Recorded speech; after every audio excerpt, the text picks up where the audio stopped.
అందరికీ నమస్కారం అండి. ఆంధ్రప్రదేశ్ రాష్ట్ర సృజనాత్మకత మరియు సాంస్కృతిక శాఖ నుండి ప్రజలకు, కళాకారులకు, సాహితీవేత్తలకు అందరికీ కూడా ముఖ్యమైన కార్యక్రమాలను రెండు మీ ముందుకు తీసుకురావడం, ప్రతిష్టాత్మకంగా వాటన్నిటిని మీ అందరికీ అందజేయడం మాకు చాలా ఆనందంగా ఉంది. ఆ కార్యక్రమ వివరాలు ప్రతి ఒక్కరికి తెలియజేయాలి అన్న ఉద్దేశంతో మీ అందరినీ ఆహ్వానించి ప్రజలకు మీ ద్వారా చేయాలని ఒక ప్రెస్ మీట్ కూడా నిర్వహించడం జరిగిందండి. ఈ రెండు కార్యక్రమాలు కూడా కళలకు, కళాకారులకు, తెలుగు సాహిత్యానికి, తెలుగు భాషకు, అసలు తెలుగు సంస్కృతికి జరుగుతున్న పట్టాభిషేకం లాంటివి. మొదటిది ఆంధ్రప్రదేశ్ తెలుగు మహోత్సవం. ఇది జూలై 25, 26వ తేదీల్లో ఉండవల్లి గుహల్లో నిర్వహించబడుతుంది. అదేవిధంగా రెండవది అమరావతి చిత్రకళా వీధి. ఇది 8, 9వ తేదీలలో ఆగస్ట్ గుంటూరులో విద్యానగర్ రోడ్డు, రింగ్ రోడ్లో ఇది జరగబోతుందండి.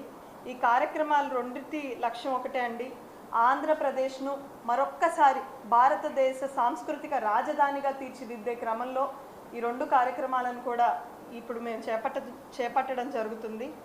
తెలుగు భాష, సాహిత్యం, సంస్కృతి వీటన్నిటి గురించి ప్రతిసారి ఎన్ని గవర్నమెంట్లు వచ్చినా మాట్లాడుతూనే ఉన్నాయి. కానీ మన కళాకారులకు, మన సాహితీవేత్తలకు సరైన వేదికను మనం అందించలేకపోతున్నాం.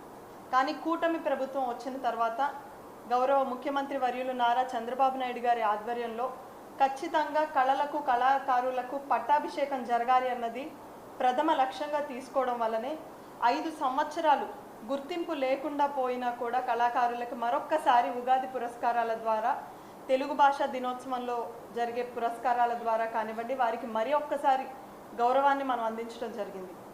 అదేవిధంగా మనకి డిప్యూటీ చీఫ్ మినిస్టర్ గారు, ఆనరబుల్ ఐటీ మినిస్టర్ లోకేష్ గారు, టూరిజం అండ్ కల్చర్ మినిస్టర్ కందుల దుర్గేష్ గారు అనేక సందర్భాల్లో తెలుగు భాష కోసం, తెలుగు సంస్కృతి కళలను కాపాడడం కోసం, జానపద కళలను కూడా ప్రోత్సహిస్తూ ప్రతి కార్యక్రమంలో కూడా కళాకారులకు పెద్దపీట వేయటం మనం అందరం చూస్తున్నాం. వారిచ్చిన ఆ స్ఫూర్తితోటే ఈ రోజున అమరావతి చిత్రకళా వీధి అనే ఒక కార్యక్రమాన్ని మన రాష్ట్రంలో ఉన్న చిత్రకారులందరి కోసం పోయిన సంవత్సరం రాజమండ్రి వేదికగా ఓపెన్ ఎయిర్ ఆర్ట్ ఫెస్టివల్, ఇది 25 సంవత్సరాల నుండి బెంగళూరులో జరుగుతున్న చిత్ర సంతే అనే ఒక కార్యక్రమాన్ని ఇన్స్పిరేషన్గా తీసుకొని అక్కడ 25 సంవత్సరాల నుండి జరుగుతుంది. 1500 మంది ఆర్టిస్టులు వస్తున్నారు. మన రాష్ట్రంలో మొట్టమొదటిసారి పెడితే ఎంతమంది ఆర్టిస్టులు వస్తారు? మహా అయితే ఒక 100-200 మంది వస్తారేమో. మనం కూడా ఆ సంఖ్య చేరుకోవడానికి మనకు కూడా దాదాపు ఒక 25 ఏళ్ళు కాకపోయినా ఒక 10 ఏళ్ళైనా పడుతుంది అనుకున్న టైంలో లాస్ట్ ఇయర్ ఆర్టిస్టులు అందరితోటి మాట్లాడి, మీరు కళను ప్రదర్శించడానికి వేరే రాష్ట్రాల వైపు చూడక్కర్లేదు, మన రాష్ట్రంలోనే ప్రతి రాష్ట్రం నుంచి కళాకారులు వచ్చి కళను ప్రదర్శించే రోజుని ఆంధ్రప్రదేశ్ సాంస్కృతిక శాఖ నుండి మీకు అందరికీ అందిస్తామన్న మాట ఇవ్వడం జరిగింది. పోయిన సంవత్సరం రాజమండ్రిలో అమరావతి చిత్రకళా వీధి పేరుతో 550 మంది ఆర్టిస్టులు 6 రాష్ట్రాల నుండి తరలి వచ్చి మన రాజమండ్రిలో వాళ్ళ కళను ప్రదర్శించారు అని అంటే అది అమరావతి చిత్రకళా వీధి ద్వారా రాష్ట్రంలో ఉన్న చిత్రకారులందరికీ కూడా మేము ఇచ్చిన గౌరవం, ఒక గొప్ప వేదిక అని ఈ సందర్భంగా గర్వంగా తెలియజేస్తున్నాం. పోయిన సంవత్సరం మొదటి సంవత్సరం కావడం వల్ల అది ఒక్క రోజుకు మాత్రమే పరిమితం చేసాం.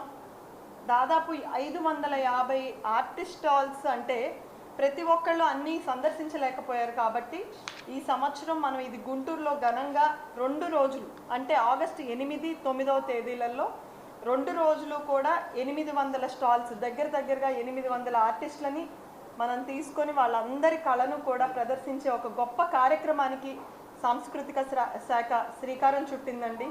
ఇది మన రాష్ట్రానికి ఎంతో గర్వకారణం. నిజం చెప్పాలంటే ఈ ఆలోచన నాకు ఎప్పుడు మొదలైందంటే, ఈ శాఖని గౌరవ ముఖ్యమంత్రి వర్యులు నాకు అందించిన తర్వాత, ఈ కమిషన్ అందించిన తర్వాత వివిధ రాష్ట్రాల్లో అసలు కల్చర్ కమిషన్లు ఎలా వర్క్ అవుతున్నాయో తెలుసుకునే క్రమంలో బెంగళూరుకి వెళ్ళడం జరిగింది. అక్కడ ఎక్కడో విజయనగరం నుండి, శ్రీకాకుళం నుంచి మన చిత్రకారులందరూ వాళ్ళ పెయింటింగ్స్ అన్నీ పట్టుకుని వెళ్ళి రాజమండ్రిలో ప్రదర్శిస్తుంటే, అదేంటి ఎంతో కష్టం కదా అక్కడ నుండి పెయింటింగ్స్ అన్నీ తీసుకొని మోసుకొని వచ్చి ఎక్కడో బెంగళూరులో వాళ్ళు కొంటారో కొనరో తెలియదు ఆ ఎగ్జిబిషన్లో, మీరు ఇంత దూరం ఎందుకు వచ్చారంటే, మాకు ఎంత గొప్ప ఆర్ట్ మాలో ఉన్నా కూడా మేము ప్రదర్శించడానికి మాకు సరైన వేదికలు లేవండి మన రాష్ట్రంలో. ఏ బెంగళూరులోనో, గోవాలోనో, కేరళలోనో, ఢిల్లీలోనో జరిగితే కనీసం ఇంట్లో ఉంచుకోకుండా పెయింటింగ్లు 10 మంది చూస్తారన్న ఉద్దేశంతో ప్రతి రాష్ట్రానికి మేము వెతుక్కుంటూ వెళ్తున్నామని ఆ రోజు వాళ్ళు చెప్పడం జరిగింది. ఈసారి మన రాష్ట్రంలోనే పెడతామని మాటిచ్చి మన రాష్ట్రంలో ఇది నిర్వహించడం జరిగింది. కాబట్టి ఇప్పుడు వివిధ రాష్ట్రాల నుండి ఆంధ్రప్రదేశ్ ఒక ఆర్ట్ ఫెస్టివల్కి ఒక గొప్ప స్టేజ్ని ఇవ్వబోతుంది. ఇది మన రాష్ట్రంలో ఉన్న ప్రతి ఒక్కరికి గర్వకారణం. కాబట్టి ఈ ఒక్క కార్యక్రమమే కాకుండా తెలుగు భాష గురించి మన రాష్ట్రంలో అనేక సభలు జరుగుతున్నాయి, అనేక సాహితీ సదస్సులు జరుగుతున్నాయి. చాలా ఆనందం, చాలా గర్వంగా ఉంది. తెలుగు కోసం ఎంతోమంది కృషి చేస్తుంటే గవర్నమెంట్ సైడ్ నుండి కూడా ఖచ్చితంగా తెలుగు భాషను రానున్న తరాలకు అందించే లక్ష్యంతో, అంటే కేవలం ఈ తరం లేదా పోయిన తరం సాహితీవేత్తలకు మాత్రమే కాకుండా కొంత వినూత్నంగా తెలుగు భాషను నెక్స్ట్ జనరేషన్స్కి అందించే ఒక ప్రయత్నాన్ని కూడా చేస్తున్నామండి. అది కూడా ఒక యాన్యువల్ ఈవెంట్ లాగా, అంటే తెలుగు మహోత్సవం అనే ఒక కార్యక్రమం ద్వారా నెక్స్ట్ జనరేషన్ పిల్లలందరికీ కూడా తెలుగు భాషను మాట్లాడే భాషగానే కాకుండా తెలుగు భాషను ప్రతి ఒక్కరు స్పృశించే భాషగా అందించాలి అన్న ఉద్దేశంతో ఎక్కువ ఈ కాలేజ్ స్టూడెంట్స్, పెద్ద పెద్ద సాహితీవేత్తలు వాళ్ళందరినీ కలిపి ఒకరి దగ్గర నుండి ఒకరు నేర్చుకునే విధంగా అనేక రకాలైన వినూత్నమైన కార్యక్రమాలను కూడా ఇందులో మనం చేర్చడం జరిగిందండి. ఇందులో భాగంగా ఇది 25, 26వ తేదీలలో మనకి ఎంతో గొప్ప వారసత్వ సంపద మన చుట్టూనే ఉంది. అందులో భాగంగా ఉండవల్లి గుహలని ఎంచుకోవడం జరిగింది. ఎందుకంటే మన రాష్ట్రంలో ఉన్న ఇంత గొప్ప వారసత్వ సంపద అనేక మందికి చేరువ చేయడానికి ఇదొక వేదికగా కూడా కావాలన్న ఉద్దేశంతో ఉండవల్లి గుహలలో ఈ శని ఆదివారాల్లో 25, 26వ తేదీన ఈ కార్యక్రమం అండి. మొదట ఉండవల్లిలో సూర్యోదయ సుప్రభాతం అంటూ అక్కడ ఉన్న నేచర్ని మనం మ్యూజిక్ ద్వారా, తెలుగు సాహిత్య గీతాలు, భక్తి గీతాల ద్వారా మనం ఉండవల్లిలో సూర్యోదయ సుప్రభాతం కార్యక్రమంతో ఇది మొదలుపెట్టుకొని ఆమె మాట అక్షర బాట అంటూ మహిళా సాహితీవేత్తలు, మహిళా రచయిత్రులందరినీ కూడా ఒక వేదిక మీదకి తీసుకొచ్చి మహిళల రచనలు సమాజాన్ని ఎంత ప్రభావితం చేస్తాయి, మొల్ల దగ్గర నుండి ఎద్దనపూడి సులోచన రాణి వారి వంటి వరకు అసలు మన రచనల్లో ఎటువంటి మార్పులు వచ్చాయన్నది ప్యానెల్ డిస్కషన్ని మనం నిర్వహించడం జరుగుతుంది. చెట్టు నీడన చిరుగాలి కవిత్వం అంటూ అక్కడున్న నేచర్ మధ్యలో కవి సమ్మేళనం వంటి కార్యక్రమం, అన్నిటికంటే ముఖ్యంగా అమ్మమ్మ కథల ముచ్చట్లు అంటూ పోయిన జనరేషన్లో అమ్మమ్మలు, తాతయ్యలు అందరూ పిల్లల్ని దగ్గర కూర్చోబెట్టుకొని కథలు చెప్పేవారండి. ఈ రోజున అటువంటివి చాలా తక్కువైపోయాయి, ఎవరి లైఫ్లో వాళ్ళు బిజీ అవ్వడం వల్ల. కాబట్టి అమ్మమ్మ కథల ముచ్చట్లు అని 12 years లోపల ఉన్న పిల్లలందరికీ కూడా అక్కడికి ఆహ్వానించి పెద్దలు కృష్ణకుమారి గారితోటి, ఆల్ ఇండియా రేడియో కృష్ణకుమారి గారి వంటి వారితోటి పిల్లలకి పంచతంత్రం కథలు, మోరల్ స్టోరీస్ వంటివన్నీ కూడా మనం అందించడం జరుగుతుంది. అదేవిధంగా గరికపాటి గారి ప్రవచనాన్ని కూడా ఆ రోజు పెట్టడానికి ప్రయత్నిస్తున్నామండి. అది కూడా కన్ఫర్మ్ అవుతుంది కొద్ది రోజుల్లో, రానున్న 1-2 రోజుల్లో. ఇవన్నీ కూడా ఏంటంటే అండి, మనకి వినూత్నమైన కార్యక్రమాల ద్వారా తెలుగుని ఈ తరం వాళ్ళలో నాటే ఒక ప్రయత్నం. అదేవిధంగా తర్వాత రోజు నెక్స్ట్ జన్ తెలుగు అంటూ తెలుగు ఎందుకు అవసరమో ఈ తరం పిల్లలకి రుద్దే కార్యక్రమం కాకుండా అసలు వాళ్ళ ద్వారానే అసలు తెలుగు ఎందుకు అవసరం, మన చదువులు ఆ తర్వాత ఉద్యోగం అంతా ఆంగ్లంలో ఉన్నప్పటికీ మనం ఎందుకు తెలుగు నేర్చుకోవాలని ఈ జనరేషన్ పిల్లలతోటి చెప్పించే ఒక ప్యానెల్ డిస్కషన్ని, అదేవిధంగా అక్షరాల్లో ఆంధ్ర వైభవం అని, ఆంధ్ర కల్చర్ విషయానికి వచ్చేసరికి, సంస్కృతి కళాకారుల విషయానికి వచ్చేసరికి తమిళనాడు, కర్ణాటక, కేరళ అంటాం కానీ ఆంధ్రప్రదేశ్ పేరు ఎందుకో కొంత వెనకబడింది. ఆ వెనకబాటుతనాన్ని కొంత దూరం చేసే విధంగా అక్కడికి వచ్చిన రచయితలందరితోటి పూర్వ ఆంధ్ర వైభవం ఎలా ఉండేది, సంస్కృతి లేదా కళలు, కళా పోషణలో ఎలా ఉండేది అన్నది వాళ్ళ రచనల ద్వారా అక్కడ రాసి అదేదో ఉపయోగపడని ఒక రచనగా మిగిలిపోకుండా దాన్ని సోషల్ మీడియా ఇన్ఫ్లుయెన్సర్స్కి అందజేసి వారి ద్వారా ఈ ప్రపంచానికి పూర్వ ఆంధ్ర వైభవాన్ని తెలియజేసే ఒక ప్రయత్నాన్ని కూడా చేస్తున్నాం. అదేవిధంగా నవస్వరం, సోషల్ మీడియాలో మనగళం అని ఈరోజు అందరం చూస్తూనే ఉంటాం. సోషల్ మీడియాలో కింద ఒక స్పీచ్ ఉంటే దాని కింద డిస్క్రిప్షన్ ఉంటుంది ఆ వీడియోలో, అదంతా కూడా ITHANU, ఇతను ఇలా ILA అంటే అది చదివేది తెలుగు వాళ్ళే అయినా కూడా ఇంగ్లీష్లో రాయడం మనం చూస్తున్నాం. అలాంటివి కాకుండా తెలుగు వాళ్ళే చదివేటప్పుడు తెలుగు లిపిని ఎందుకు వాడకూడదు, ఇలాంటి చిన్న చిన్న మార్పులను సోషల్ మీడియా ఇన్ఫ్లుయెన్సర్స్కి కూడా అందించి, ఎందుకంటే వాళ్ళు ఇప్పటి వరకు దాని గురించి ఆలోచించుండరు, అలాంటి ప్యానెల్ డిస్కషన్స్ ద్వారా కొత్త ఐడియాస్ని జనరేట్ చేసి సోషల్ మీడియా అనేది ఎంతో ప్రభావితం చేస్తుంది. కాబట్టి చిన్నగా మన వాళ్ళకి మన భాష మన లిపిని మర్చిపోకుండా చేసే ఒక చిన్న ప్రయత్నం కూడా దాని ద్వారా చేస్తాము. అంతేకాకుండా ఇది గుంటూరు పార్లమెంట్లో జరుగుతుంది. మన కేంద్ర మంత్రివర్యులు పెంసాని చంద్రశేఖర్ గారు కాబట్టి వారి డిపార్ట్మెంట్ అయిన తపాలా శాఖ నుండి మనం అమ్మకి నాన్నకి మనకు ఎంతో చేస్తున్న వారెవ్వరికి కూడా ఎప్పుడు ధన్యవాదాలు చెప్పుండం. మన చిన్నప్పుడు ఉన్న పోస్ట్ కార్డ్స్లో పూర్తిగా తెలుగులో లెటర్స్ కనుక రాస్తే నేను ఇచ్చట క్షేమమే నువ్వచ్చట క్షేమమా అటువంటి మాటలతో మన అమ్మకో నాన్నకో మన ఇంట్లో చెల్లికో అన్నకో ధన్యవాదాలు తెలియజేస్తూ వాళ్ళు మన కోసం చేస్తున్న దానికి చిరునామాతో సహా తెలుగులో రాస్తే ఆ లెటర్ని వారు రాసిన ఆ సందేశాన్ని వారు రాసిన చిరునామాకి పంపించే ఇది కూడా మేము కార్యక్రమాన్ని కూడా దీనిలో శ్రీకారం చుడుతున్నాం. ఇవన్నీ ముగింపు సభగా 26వ తేదీ సాయంత్రం పెమ్మసాని చంద్రశేఖర్ గారు, కందుల దుర్గేష్ గారు, అదేవిధంగా తెలుగు సాహితీవేత్తలు, విద్యార్థులు, యువ ప్రతినిధులు, సాహిత్య సంస్థలు వీరందరినీ ఆహ్వానించి వెంకయ్య నాయుడు గారిని కూడా మనం చీఫ్ గెస్ట్గా ఆహ్వానించుకోవడం జరిగింది. వారు రానున్న 1-2 రోజుల్లో వారి ఆమోదాన్ని కూడా తెలియజేస్తారు. మండలి బుద్ధప్రసాద్ గారు కూడా ఉంటారు. వీరందరి ఆధ్వర్యంలో ఇప్పటి వరకు జరిగిన ఈ కార్యక్రమాలను ఒకసారి క్రోడీకరించి ఒక మంచి సందేశంతో యువతకు కానివ్వండి, ఆంధ్రప్రదేశ్ ప్రజలకు కానివ్వండి, మన తెలుగు సంస్కృతిని ఎలాగా రానున్న తరాల్లోకి తీసుకెళ్ళాలి అన్న ఒక మెసేజ్ తోటి ఈ సభను ముగించడం జరుగుతుందండి. ఇది కేవలం ఈ సంవత్సరం కాకుండా ప్రతి సంవత్సరం ఒక యాన్యువల్ ఈవెంట్ లాగా.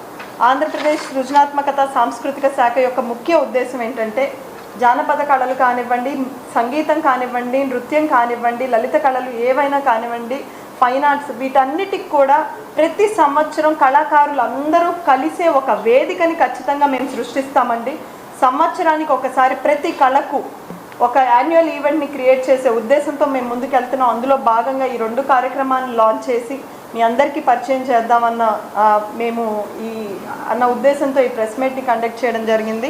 అదేవిధంగా ఈ కార్యక్రమానికి సహకరిస్తున్న ప్రజాప్రతినిధులు, ఎంపీలు, ఎమ్మెల్యేలు, జిల్లా యంత్రాంగం, ముఖ్యంగా మా ప్రిన్సిపల్ సెక్రటరీ అజయ్ జైన్ గారు, అదేవిధంగా మా CEO మల్లికార్జున్ గారు, ఈ కార్యక్రమానికి సహకరిస్తున్న అందరికంటే ముఖ్యంగా ఏ ఒక్క విన్నపం అడిగినా కూడా సాంస్కృతిక కమిషన్ నుండి ఏ కార్యక్రమానికి కూడా నో చెప్పకుండా సంస్కృతిని, కళలను ముందుకు తీసుకెళ్దామని ఎప్పుడు ప్రోత్సహిస్తున్న మా మంత్రివర్యులు కందుల దుర్గేష్ గారికి, అదేవిధంగా పాఠశాలల్లో కూడా కళలను పెంపొందించాలి అన్నగానే ఖచ్చితంగా వాటికి ఒక వేదికను అందిద్దామని మాకు ఎప్పుడు తోడ్పాటుగా ఉన్న నారా లోకేష్ గారు కానీ వీరందరికీ ఈ సందర్భంగా ధన్యవాదాలు తెలియజేస్తూ, కళాకారులు, రచయితలు, కవులు, సాహితీవేత్తలు, సాంస్కృతిక సంస్థలు, నేను మీ అందరికీ కోరుకునేది ఒకటే అండి, ఇది ప్రభుత్వం తరపున చేసే ఒక చిన్న కార్యక్రమం కాదు, ఇది మీ అందరి కార్యక్రమం.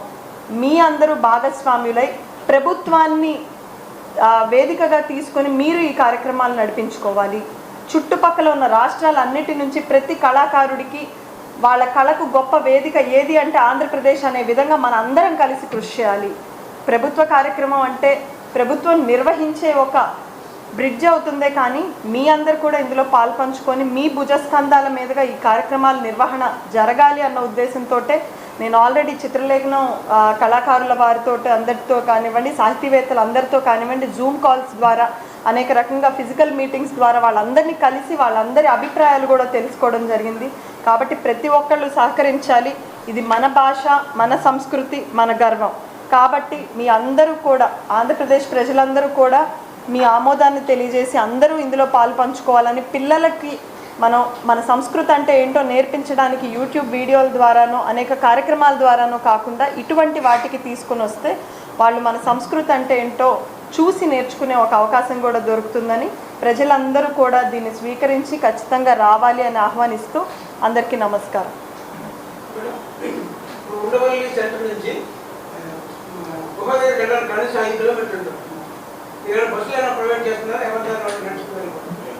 లేదండి, ఎదురుగా మనం పార్కింగ్ స్లాట్స్ని కూడా అరేంజ్ చేస్తున్నామండి. ఆ పార్కింగ్ అవన్నీ కూడా మేము ఫైనలైజ్ చేసిన తర్వాత క్లియర్గా సోషల్ మీడియా ద్వారా కానివ్వండి, ప్రెస్ ద్వారా కానివ్వండి, పార్కింగ్ ఎక్కడ అన్నది మేము తెలియజేస్తాం.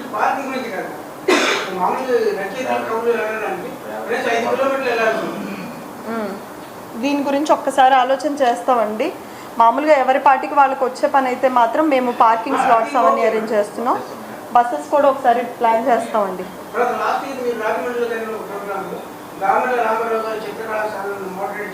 అవునండి. అయ్యో లేదండి, అది కంప్లీట్ అయిపోయింది. మీరు ఒక్కసారి ఇప్పుడు వెళ్ళినా కూడా దామెర్ల రామారావు గారి ఆర్ట్ గ్యాలరీ మొత్తం పూర్తిగా రెనోవేషన్ చేయడం జరిగింది. పూర్తి అయిపోయిందండి. అనేక సార్లు నేను రాజమండ్రి వెళ్ళి దామెర్ల రామారావు గారి ఆర్ట్ గ్యాలరీని ఏ విధంగా పునరుద్ధరించవచ్చు, మేము అక్కడ ఏదో రంగులు వేసేసి ఆ బిల్డింగ్ వరకు బాగు చేస్తే ఉపయోగం లేదని ఆర్టిస్టులందరినీ అక్కడ సమ్మేళనం చేసి వారికి బాధ్యతను కూడా అందించడం జరిగిందండి. మీరందరూ కలిసి ఇక్కడ అనేక కార్యక్రమాలు జరపాలి. బిల్డింగ్ని కొత్తగా తయారు చేస్తే సరిపోదు, మీరు దాన్ని రన్నింగ్లోకి కూడా తీసుకురావాలని చెప్పి ఆర్టిస్టులందరితో మీటింగ్ పెట్టుకోవడం జరిగింది. ఈరోజు ఆ భవనాన్ని మీరు ఒకసారి సందర్శిస్తే మా వద్ద కూడా ఫొటోస్ ఉండాలి. మొత్తాన్ని పునరుద్ధరించి కొత్త కళ ఈరోజు దామెర్ల రామారావు ఆర్ట్ గ్యాలరీకి యాజ్ ప్రామిస్డ్ వచ్చిందండి. ఈసారి కూడా అమరావతి చిత్రకళా వీధిని మరొక్కసారి మేము ఒక సామాజిక కార్యక్రమంతో ముడిపెట్టాము. ఈసారి అమరావతి చిత్రకళా వీధి నుండి ఆర్టిస్టులు వారి సహాయం ద్వారా మేము పెయింటింగ్ కిట్స్ని school children, government school children అందరికీ అందించి ఆల్రెడీ ఆర్టిస్టులు అందరితో మాట్లాడడం జరిగిందండి. సాటర్డే సండేస్లో నో బ్యాక్ డే ఉన్న రోజున గవర్నమెంట్ స్కూల్స్కి వెళ్ళి వాళ్ళకు వచ్చిన కళను పిల్లలకు కూడా ఉచితంగా బోధన చేసే విధంగా చిత్రకారులు అందరితో కూడా నేను మాట్లాడడం జరిగింది. అవునండి, గూగుల్ ఫామ్ ఈరోజు ప్రిపేర్ అయిపోయిందండి. వారికి ఒకసారి పంపించి, ఎందుకంటే మనకి ఇందులో దాదాపు మీరు చూస్తే 8 కార్యక్రమాలు ఉన్నాయి. 8 కార్యక్రమాల్లో మనకి 4 కార్యక్రమాల్లో రచయితలు, కవులు వారందరి కూడా సహకారం కావాలి కాబట్టి ఆ 4 కార్యక్రమాలని డివైడ్ చేసాం. మిగతా 4 యువతకి సంబంధించినవి. వాటికి కాలేజెస్కి, స్కూల్స్కి అప్రోచ్ అవుతున్నామండి. ఇంకెవరికైనా ఏమైనా క్వశ్చన్స్ ఉంటే అడగచ్చండి సార్. పర్లేదు.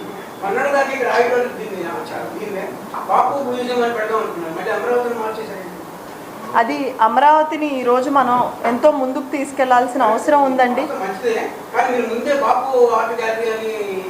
మీకు తెలియంది కాదు, పెద్దలు పేర్లు అనేక రకాలు అనుకుంటారండి. ఈరోజు ఆల్రెడీ ప్రకటించిన రాజధానికే కొత్త పేర్లు ప్రతిపాదిస్తున్నారు. లేదండి, మనకి విజయవాడకు సంబంధించింది, మనకి రాష్ట్రానికి సంబంధించింది ఒక పెద్ద ఆర్ట్ గ్యాలరీని అమరావతిలో నిర్మించే ప్రయత్నం ప్రభుత్వం చేస్తుంది. దానికి ఏ పేర్లు పెట్టాలన్న సమాలోచన తీసుకొని ఆ పేరుని రూపొందిస్తారు. కానీ ఇక్కడ ప్రస్తుతానికి అమరావతి అన్న పేరుని ముందుకు తీసుకెళ్ళాలి. నేను ఇప్పుడు చూస్తే మీరు అమరావతి చిత్రకళా వీధి కూడా అమరావతి అని పెట్టడానికి ముఖ్య ఉద్దేశం ఏంటంటే మనది ఒక కొత్త క్యాపిటల్. దేశం మొత్తానికి మనం అనేక మంది కళాకారులు మన రాష్ట్రానికి వచ్చినప్పుడు మన క్యాపిటల్ ఇది అని వాళ్ళకి తెలియజేసే ఒక ప్రయత్నం కూడా లేదు. అదే అంటున్నాను మీతో, అనేక పేర్లు ప్రతిపాదనలోకి వస్తాయండి. చివరికి ఫైనల్ చేసేది ఒకటి ఉంటుంది. కనీసం ఒక 10 పేర్లు 20 పేర్లు అనుకున్న తర్వాత ఒకటి ఫైనల్ చేస్తారు. అందులో భాగంగా ఏది ఇంపార్టెంట్, ఏది ఇప్పుడు ఆవశ్యకత ఉంది అన్న దాని ప్రకారం దాన్ని ఫైనల్ చేసుకోవడం జరిగిందండి. మనకి ఎందుకంటే పెద్ద ఆర్ట్ గ్యాలరీ అమరావతిలో కూడా రాబోతుంది. దాని పేరుని అనేక మంది చిత్రకారులతో సంప్రదించి దానికి తీసుకోవడం జరుగుతుంది.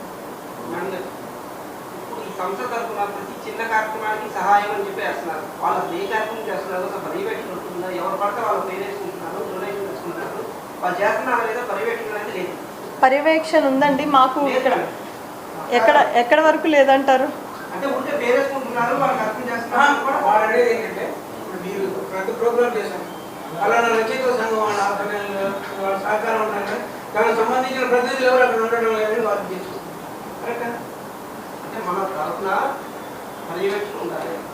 పర్యవేక్షణకి మనకి కల్చర్ కమిషన్. అవునండి, అవునవును. అది మన ఫొటోస్ అని కాదండి, మనం ఏ బేసిస్లో తీసుకుంటున్నామండి డీటెయిల్స్. సుమన్ గారు ఎక్కడున్నారు? మనం వాటికి వాళ్ళ దగ్గర నుంచి ఇన్పుట్స్ అన్నీ తీసుకుంటే అవి కూడా సవరించే ప్రయత్నం మా డిపార్ట్మెంట్. మీరు ఎప్పుడు చూసినా కూడా వాళ్ళు ఫుల్ టైం ఆక్యుపైడే ఉంటున్నారు. రాష్ట్రంలో ఉన్న ప్రతి కార్యక్రమానికి సాంస్కృతిక వారధులుగా మా టీం అందరూ కూడా నిర్వహిస్తున్నారు. కాబట్టి చిన్న చిన్నవి ఏమన్నా మిస్ అయ్యి ఉండొచ్చు, వాటిని కూడా సరిదిద్దుకుంటామని మీకు ఈ సందర్భంగా. అవును, రచయిత్రుల మహాసభ 100% అండి. ఎందుకు అంటున్నానంటే నేను మీకు చెప్పేటప్పుడే నేను క్లియర్గా మెన్షన్ చేసింది ఏంటంటే ఇది పెద్ద పెద్ద సాహితీ సభలతోటి, మహాసభలతోటి దీనికి పోలిక లేదు. ఇది ముఖ్యంగా నెక్స్ట్ జనరేషన్. ఎందుకంటే సాహితీ సభలకి ఎప్పుడు కూడా మీరు యంగ్ జనరేషన్ రావడం చూసుండరు.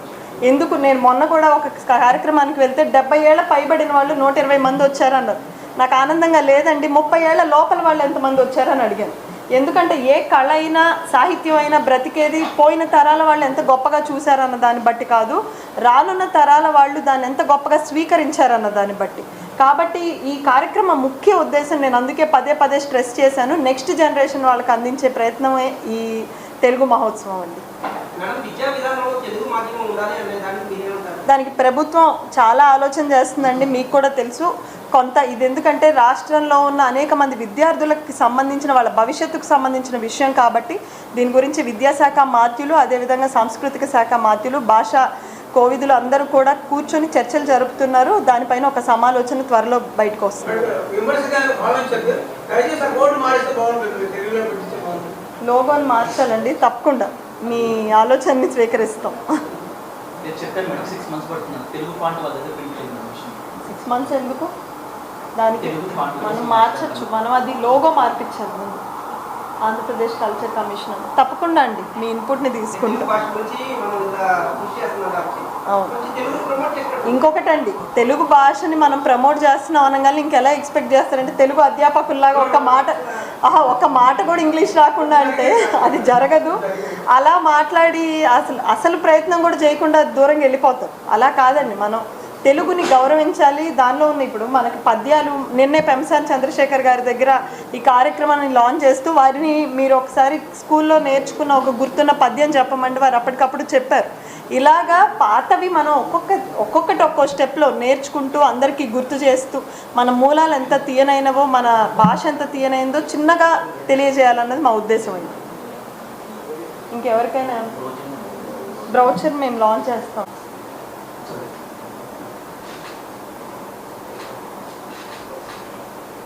అదేవిధంగా ఇది అమరావతి చిత్రకళా విద్య.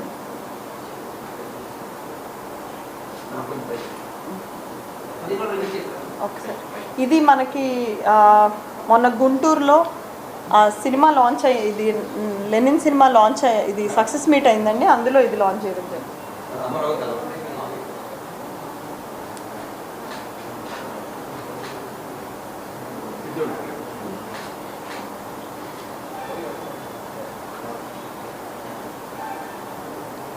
అందరికీ ధన్యవాదాలండి.